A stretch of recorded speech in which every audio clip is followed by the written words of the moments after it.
Hello and welcome to WION live broadcast from London. I'm Oliver Regan and these are the headlines. Chinese-Australian dissident writer Yang Jun has been handed a suspended death sentence for espionage in China, 5 years after he was arrested on a rare visit to his homeland.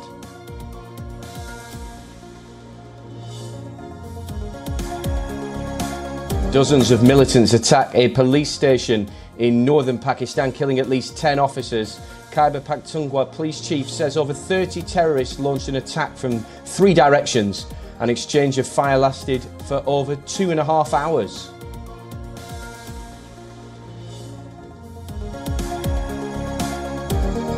Five members from the Kurdish-led Syrian Democratic Forces are killed in an overnight attack on an American base in eastern Syria. Images released by the Islamic resistance in Iraq shows what it claims to be the launch of a drone targeting the US Al-Omar base.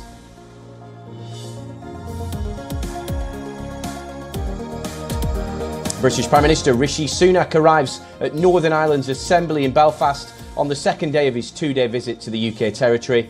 His visit comes after Sinn Féin's Michelle O'Neill made history by becoming its first nationalist leader.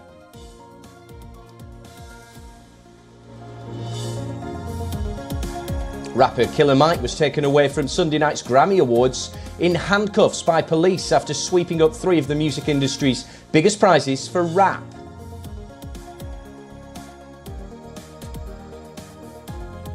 And India beat England by 106 runs to win the second test in Vizag Jaiswal and Jasprit Bumrah start for the hosts as they bounce back after the defeat in the opening test.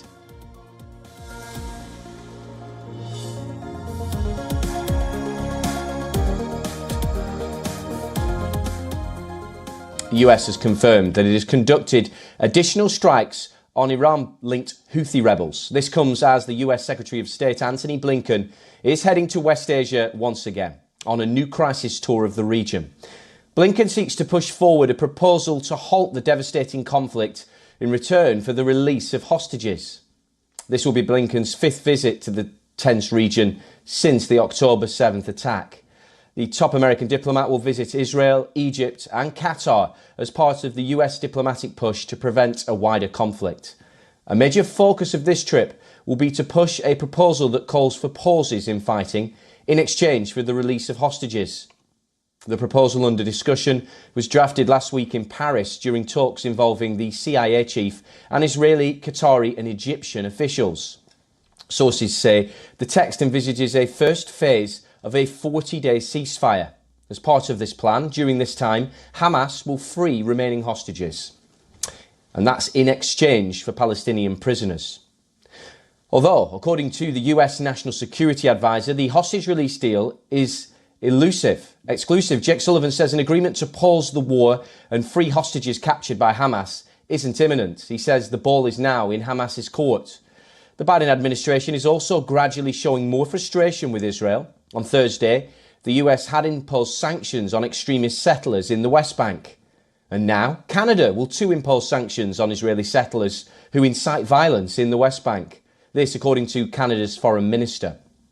Ottawa will also introduce new sanctions on Hamas leaders. The Israeli army has also released footage which shows Israeli troops conducting raids at Hamas facilities in Gaza's Khan Yunis. During the raid, the IDF says they were able to find weapons kept by Hamas militants. Further adding, the Israeli troops in Khan Yunis were able to seize a Hamas compound where they killed several gunmen. Although WION was not able to independently verify the location or the date of when these videos were filmed.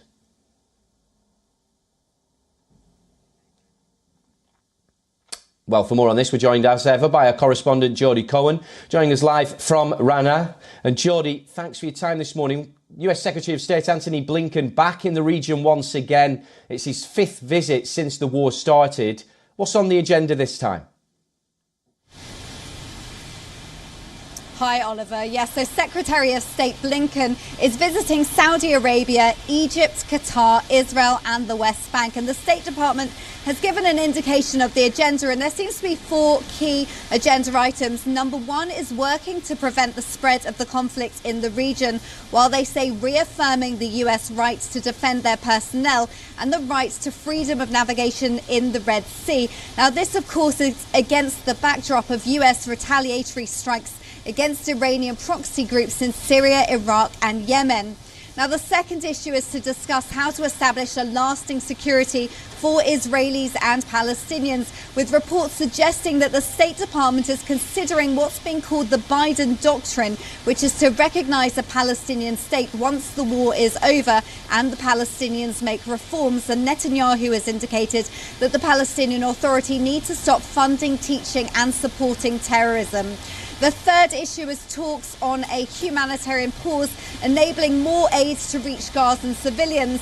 Now, the UN Agency for the Palestinians, UNRWA, has said more aid needs to enter Gaza.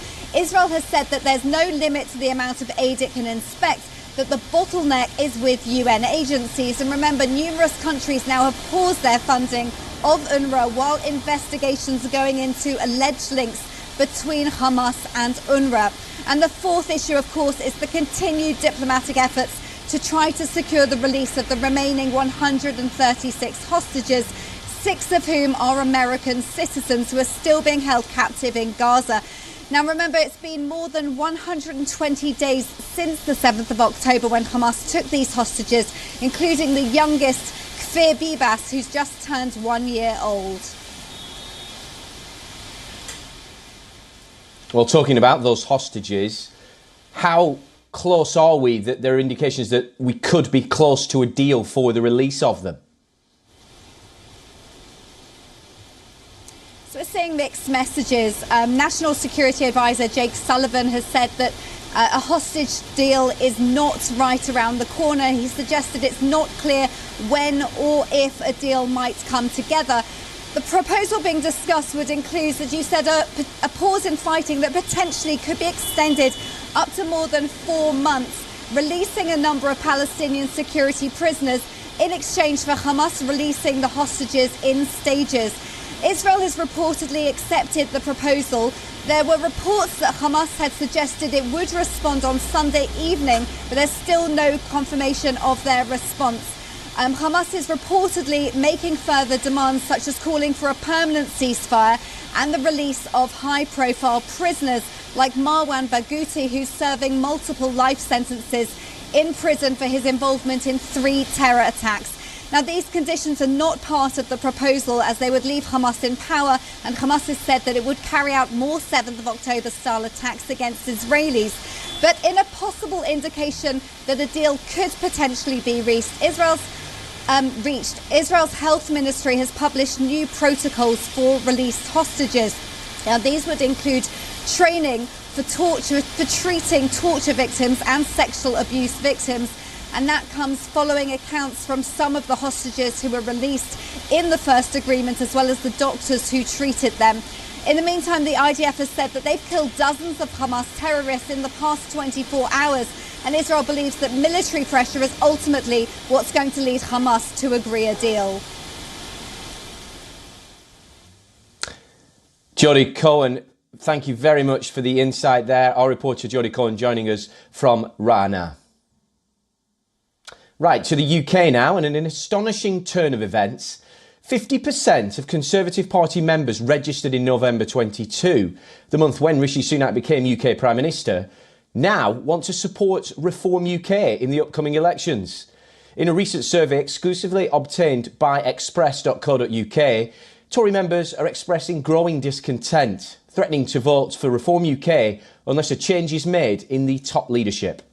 Over 2,000 individuals were surveyed on January 29th and 31st, revealing stark numbers.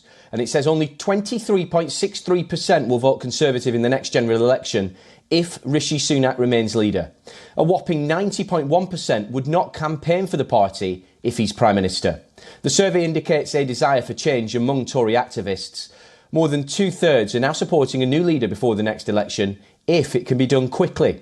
From a list of alternative leaders, Boris Johnson emerges, what a surprise, as the top choice with 85.37% support, followed by Jacob Rees-Mogg at 69.51%. Suella Braverman comes in at 65.38%. The findings further underscore concerns within the party ahead of the next general election that the party could be facing a wipeout with less than 100 seats. The upcoming by-elections on February 15th in Wellingborough and Kingswood are being now framed as a referendum on the Sunak government.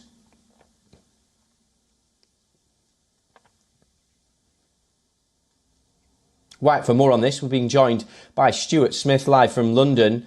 Stuart, it's no secret that Rishi Sunak doesn't hold the most support from Tory activists, but is a change of leadership a realistic possibility now?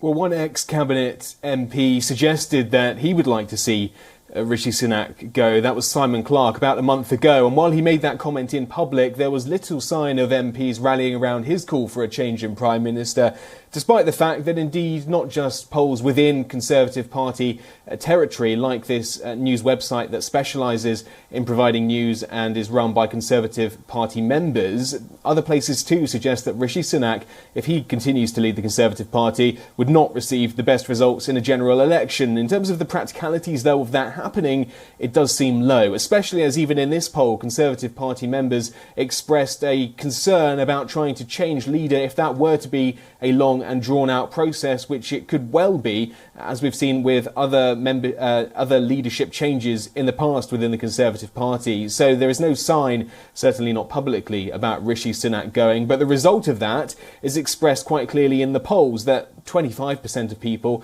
say they are very uncomfortable going into an election with Rishi Sunak as leader, and there are other people within the Conservative Party who hold a much more favourable rating. The former Prime Minister Boris Johnson, as well as the Home Secretary Suella Braverman, who at the time as Home Secretary, who's no longer in place, but left in a flurry of headlines related to how she said she would do a better job when it comes to immigration, which this poll also suggested is still the number one concern for most of the Conservative Party membership polled amongst those 2,000. In terms, though, of what this might mean for a general election, well, consider that these are the steadfast Conservative Party members. These are people that believe that the Conservative political framework is the right one. Many of them saying, though, that the Conservative Party is not conservative enough. 90% saying that they believe the party has been hijacked by non-conservative concerns, and therefore they believe the Reform Party, which is a more right-wing party in the UK, might be the better alternative to vote for at a general election, which means this is shaping up to be a case of people on the left of the political spectrum in the UK likely to vote Labour, with 13 years of Conservative government, meaning for many of them the Conservatives no longer hold their vote. But on the other hand, there are many in the Conservative Party who are more right-wing than the current government, and they seem poised to go to Reform UK, splitting the vote and potentially meaning less than 100 seats for the Conservative Party at the next election if a vote were held tomorrow. Yeah, absolutely. That pincer movement could be critical to see how the Conservatives get on. Stuart Smith joining us live from London. Many thanks for your insight. In a significant development, Russian mercenaries are strengthening their presence in Africa.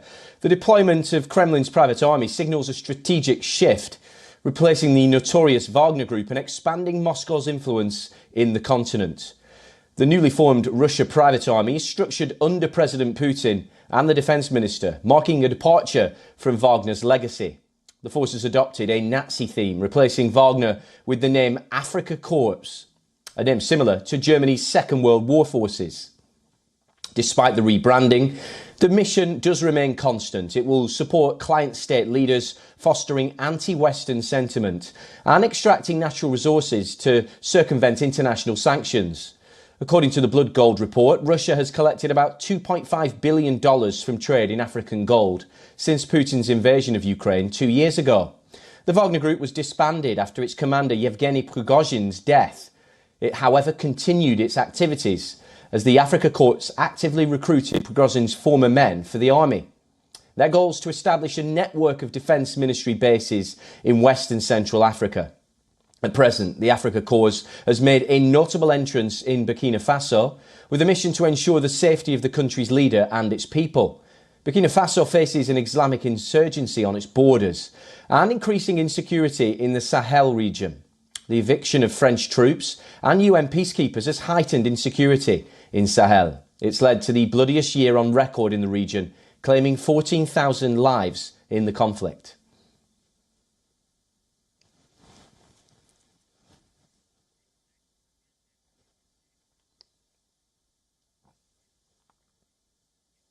Russia's deputy foreign minister visited South Korea to discuss the Ukrainian war and bilateral ties. Moscow and Seoul have traded increasingly heated rhetoric over the nuclear-armed North.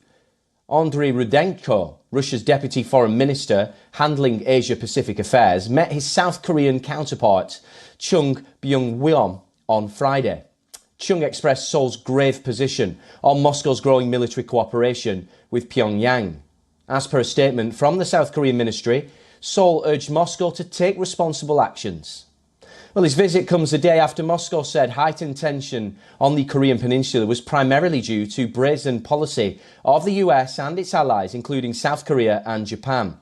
South Korean President Yoon Suk-yeol recently described North Korea as the only country in the world that has legislated the preemptive use of nuclear weapons. Calling Yoon's remarks blatantly biased, Russia's foreign ministry stated South Korea may turn out to be no more than a small bargaining chip in Washington's geopolitical games. Spokeswoman Maria Zakharova said, and I quote, "Seoul doesn't seem to realise that the US's leading position is irrevocably becoming a thing of the past." Seoul's foreign ministry summoned Russian ambassador Georgy Zionev to protest these comments. Since invading Ukraine in 2022, Russia has forged closer ties with Pyongyang. South Korea and Washington accused North Korea of shipping weapons to Moscow to help the war effort. North Korea this year declared the South its principal enemy and threatened war over even millimetres of territorial infringement. Analysts have recently warned that North Korea could be testing cruise missiles ahead of sending them to Russia for use in Ukraine. Kim made a rare trip to Russia in September to meet President Vladimir Putin, who is set to pay a return visit to Pyongyang.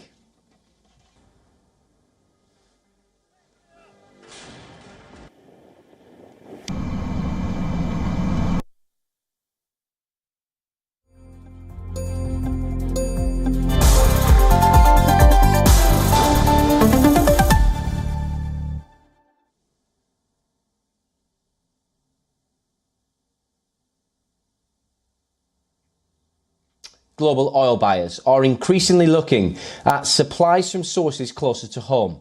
It's largely because of the Red Sea crisis and rising freight charges.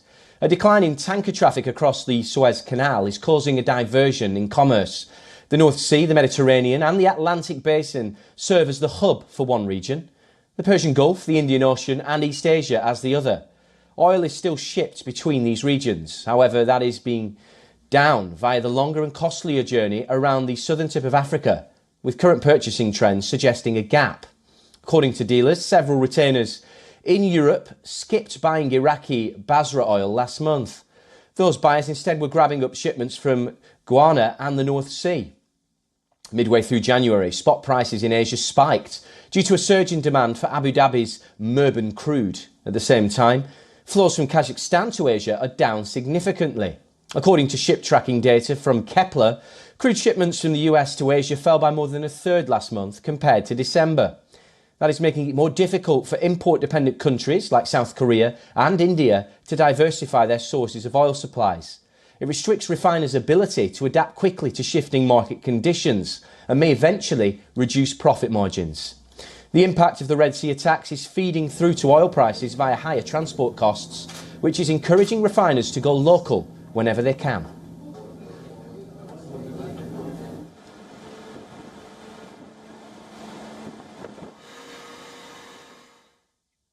India have drawn level in the 5-match test series against England by completing a 106-run victory. Double centurion Yashasvi Jaiswal and Jasprit Bumrah starred as India bounced back from defeat in Hyderabad. Well, England began day 4 at 67 for 1, chasing just the small total of 399, which would have been a record target in India.